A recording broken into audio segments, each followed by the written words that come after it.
ഇപ്പോൾ നമ്മുടെ കൂടെ ഉള്ളത് BJPയുടെ ജില്ലാ ജനറൽ സെക്രട്ടറി ആയിട്ടുള്ള ശ്രീകുട്ടൻ തുണ്ടത്തിലാണ്. അദ്ദേഹം ഇപ്പോൾ ഇവിടെ മത്സരിക്കുകയും കൂടി ചെയ്യുന്നുണ്ട്. സ്വാഗതം. എന്താണ് BJPയെ സംബന്ധിച്ചിടത്തോളം തൃപ്പൂണിത്തുറയുമായി ബന്ധപ്പെട്ട് നിലവിലെ ഒരു അവസ്ഥ? തൃപ്പൂണിത്തുറയിൽ BJP ഭരിക്കും. അത് ഇപ്പോൾ BJPയുടെ ഒരു ചുമതലയിലിരിക്കുന്ന ആളെന്നുള്ള നിലയ്ക്ക് അല്ലെങ്കിൽ ഒരു സ്ഥാനാർത്ഥി എന്നുള്ള നിലയ്ക്ക് ഞാൻ പറയുന്നതല്ല. തൃപ്പൂണിത്തുറയുടെ മനസ്സങ്ങനെയായി. അപ്പോൾ അതിന് ഒരുപാട് പിൻബലമുള്ള കാര്യങ്ങളുണ്ട്, സംഭവിച്ചിട്ടുണ്ട്. അതൊക്കെ നിരവധിയായിട്ടുള്ള മാധ്യമങ്ങളിലൂടെ നമ്മൾ കാണുന്നുണ്ട്.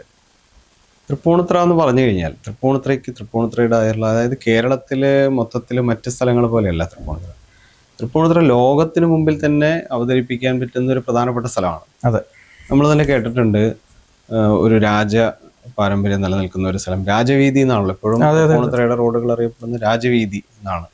അത്തം എന്ന് പറയുന്ന കേരളത്തിന്റെ ഏറ്റവും പ്രധാനപ്പെട്ട ഓണാഘോഷവുമായി ബന്ധപ്പെട്ടിട്ടുള്ള ഏറ്റവും പ്രധാനപ്പെട്ട കാര്യങ്ങൾ നടക്കുന്ന ഒരു സ്ഥലം. അതുപോലെ തന്നെ തൃപ്പൂണിത്തുറ ക്ഷേത്രവുമായി ബന്ധപ്പെട്ടിട്ടുള്ള കാര്യങ്ങൾ, അതുപോലെ തന്നെ RLV കോളേജ് പോലെ ലോകത്ത് തന്നെ അറിയപ്പെടുന്ന, ലോകത്ത് കലാകാരന്മാരുടെ പേരിനൊപ്പം ഏറ്റവും പ്രധാനമായിട്ട് അറിയപ്പെടുന്ന രണ്ട് സ്ഥലങ്ങളാണ്. ഒന്ന് കലാമണ്ഡലവും അതേപോലെ RLV.